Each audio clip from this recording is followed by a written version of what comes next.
neste momento, Deus, através desta emissora, leva até você mais um programa de fé, com hinos, orações e uma palavra poderosa a seu favor.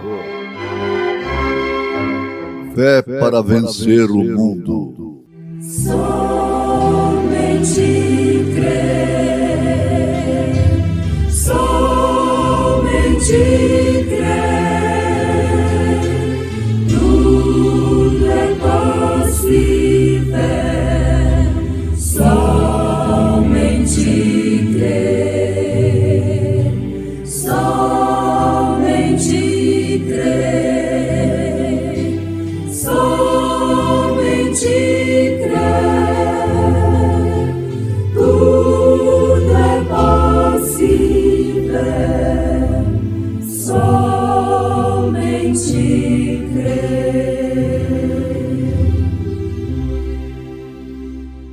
Deus não faz castelo em areia.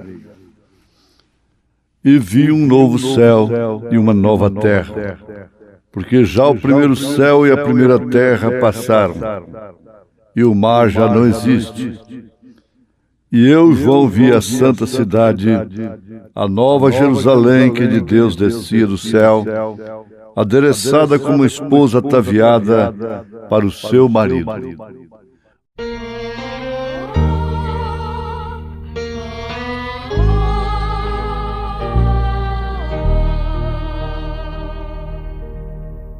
A imagem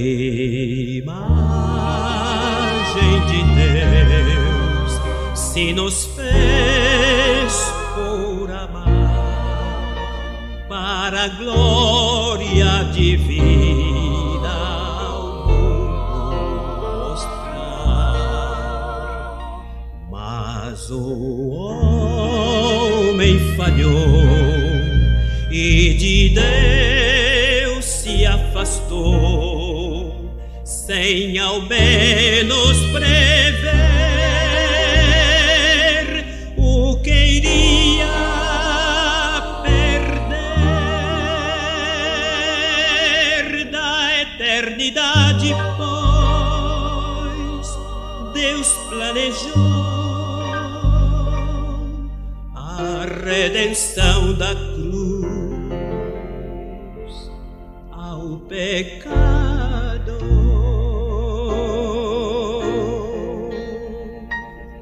E da glória dos céus ele ao mundo desceu, pra de novo nos legar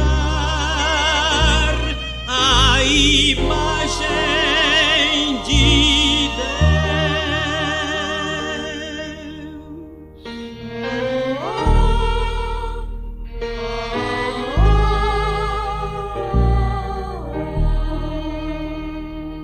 Sim, eu creio, Senhor, que és o meu Salvador. Meu pecado tirou, mas o preço pagou. Viverei pra cantar tão real salvação, minha vida hei de dar, também meu coração.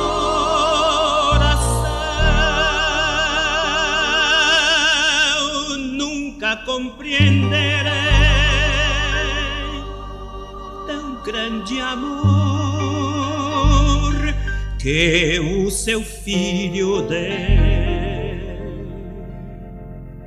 ao pecado.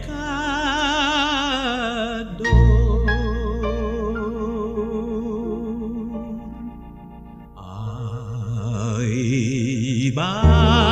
imagem de Deus com fervor louvarei, e E enquanto eu viver, seu amor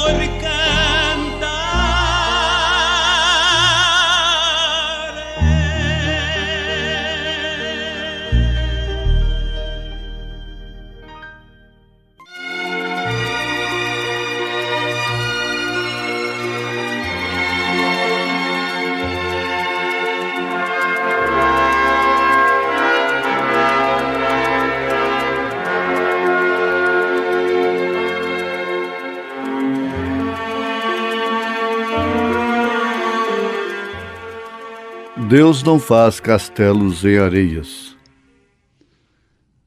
Isso nos faz lembrar da moça, do rapaz, do homem, da mulher e até mesmo da criança, que ora fica em silêncio, pensativo, pensativa, fazendo castelos na areia. Quando caem em si, levam até um susto. Pois bem, meus ouvintes, Deus não faz castelos em areias como os homens fazem. Muitos há que, ao verem outros casais, esposas, maridos, que aparentemente são mais felizes do que eles, fazem castelos. Ah, se eu tivesse uma esposa como aquela. Ah, se eu tivesse um marido como aquele. Ah, se eu tivesse uma fazenda. E por aí você vai indo. Deus nunca vai ser encontrado, nunca pode ser encontrado pensando, ah, se eu tivesse. Ah, se eu tivesse casado com a católica em vez de ter casado no tabernáculo da fé. Como quem ficou frustrado na sua grande aventura de ter uma esposa eterna. Não. Deus não faz castelos na areia. E o profeta de Deus nos mostra na mensagem Futuro Lar do noivo celestial e da noiva terreal que nós estávamos nos pensamentos de Deus. Atributos do pensamento de Deus é que somos. Ele não pensou numa pessoa que ele não pudesse tê-la. Jesus disse, ninguém pode vir a mim a menos que o Pai envie. E ele afirma em São João capítulo 10, dizendo que as ovelhas do Pai ninguém pode arrebatar. E logo, no versículo seguinte, ele afirma, ninguém as arrebata de minhas mãos. Ele não perde, ele não pensou em vão, ele não fez castelo na areia para ter você na eternidade. Isso é que tem que ser considerado. E como infinito que é, por isso onipresente, onisciente, onipotente, tendo presciência, ele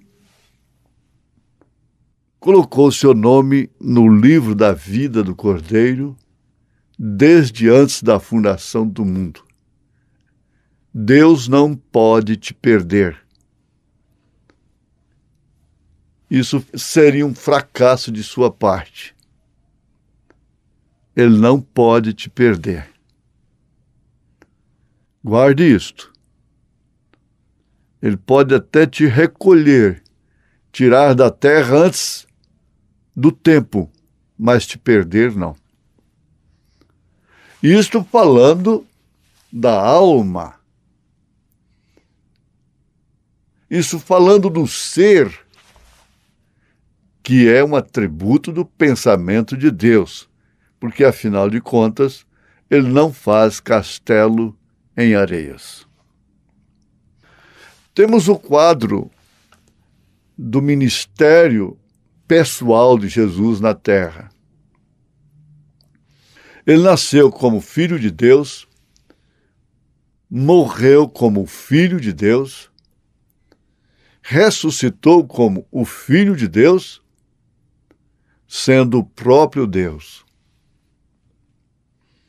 Sendo o atributo máximo de Deus, habitando nele corporalmente toda a plenitude da divindade. Não teve nenhuma tentação que pudesse levar a Jesus a oscilar, a dizer assim, bom, eu vou pensar, depois te dou a resposta. Não. Ele foi tentado em tudo que um homem possa ser tentado. Tudo que você possa imaginar que um homem enfrenta no sentido de tentação, ele enfrentou. Se ele deixasse de ser tentado em uma coisinha qualquer, ali Satanás pegaria toda a humanidade. Formaria seu elo. Mas ele foi tentado em tudo. Assim diz o Senhor, assim diz a Bíblia. Agora, voltamos a afirmar. Ele não teve que pedir um prazo. Amanhã eu te darei a resposta. Você sabe que, estando na mulher, no homem, aquele homem, aquela mulher não pede prazo para dar a resposta? Sem dúvida alguma, a resposta é instantânea. Uma certa moça foi afrontada em um colégio, contrariando o artigo 5º da Constituição brasileira. A escola deveria ser um exemplo de manutenção dos princípios cristãos. Então você não pode estudar sem usar calça esporte, que é uma abominação diante de Deus. Mas não falta doutor amontoado para si, conforme suas próprias concupiscências, para interpretarem a Bíblia, para dizerem que isso não tem nada a ver. Então você vai pedir uma carta para o seu pastor, que você não pode usar calças compridas. A moça não pediu prazo. Disse, não, eu não vou pedir carta nenhuma para o meu pastor. Ainda que ele me desse, permitindo, eu não vestiria.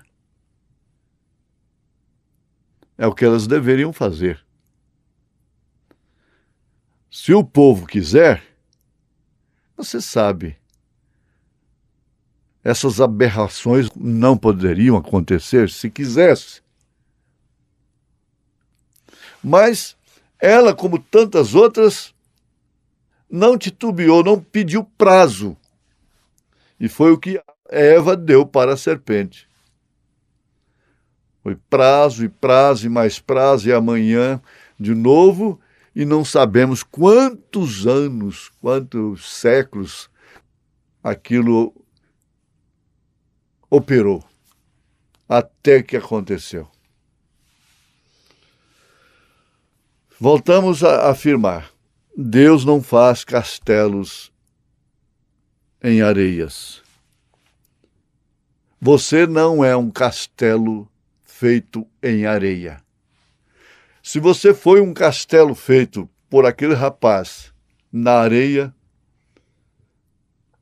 você vai saber já a razão do porquê seu casamento foi de água abaixo.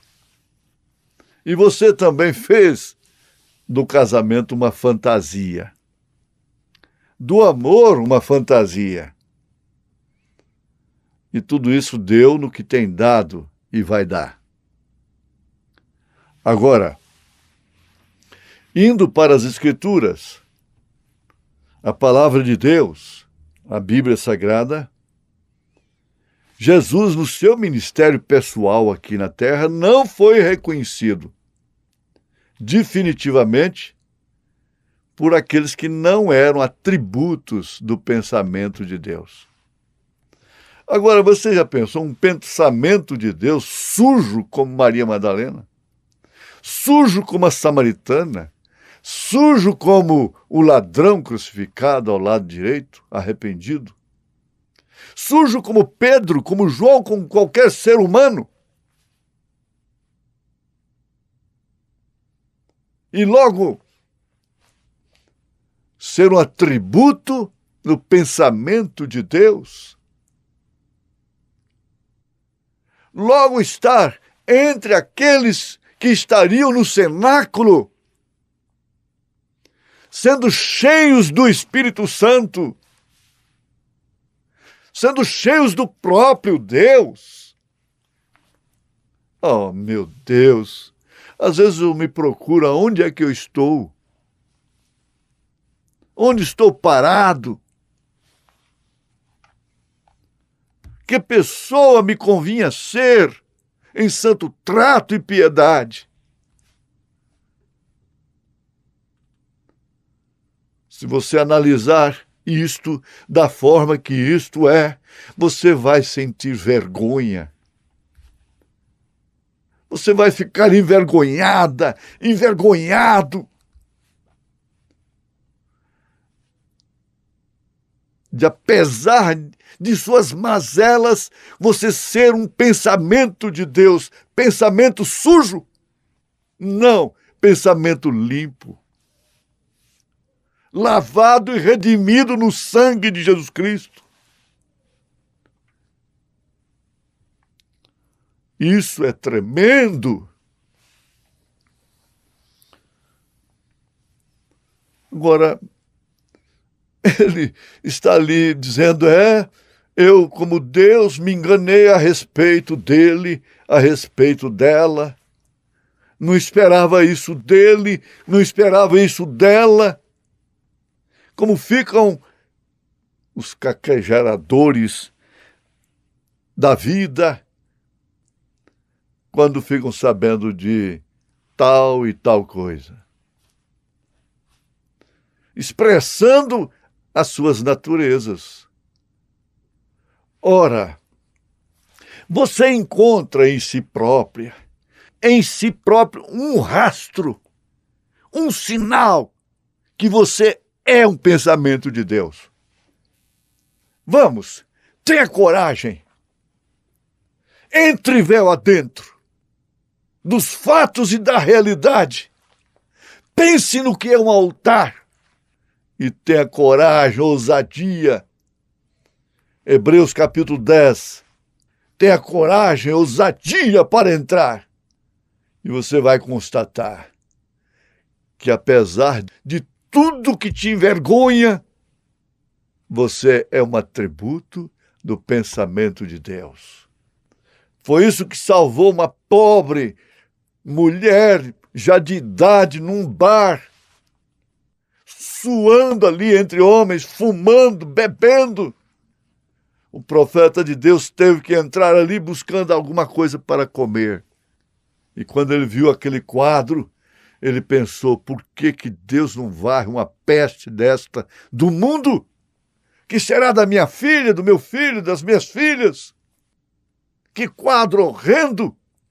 Deus o chamou lá fora e mostrou para ele aquele arco-íris de sangue. O sangue bombeando por ele, por William Branham, 24 horas por dia. E ele vendo ali que ele era perdoado, protegido pelo sangue, para manter-se como um atributo no pensamento de Deus, limpo. Ele, William Branham, dependia desse sangue. E ele ficou feliz, satisfeito. Aí Deus disse para ele: você está feliz, satisfeito, porque você viu seu quadro aqui, o sangue sendo bombeado, te protegendo, te mantendo limpo. E, no entanto, você está condenando aquela mulher lá dentro. Ele voltou lá diferente. Terminou nisto. Ela, tanto quanto os demais, aquele militar que estava contra a lei, jogando na máquina de papa níquel, todo mundo do bar caindo de joelhos. E ela estava na reunião da noite e foi salva, lavada pelo mesmo sangue que lava o profeta de Deus. Nós temos que passar por engenhos. Nós temos que passar por valados. Nós temos que passar por experiências amargas, tristes, para sabermos o que significa essa graça, essa misericórdia, para saber o que significa ser um atributo no pensamento de Deus, cidadão do futuro lar, do noivo celestial e da noiva terrenal. Não é fruto de um processo religioso, denominacional, organizacional. Um espírito religioso nunca fabrica um cidadão do reino dos céus. Isso vem lá da eternidade para a eternidade. E você está nisto porque Deus te colocou, não porque eu coloquei.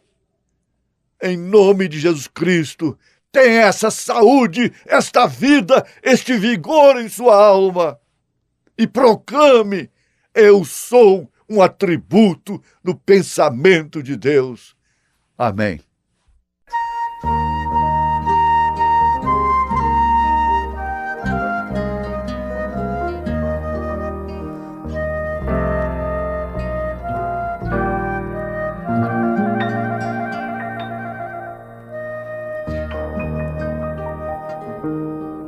Um dia carregado e só eu ia caminhar,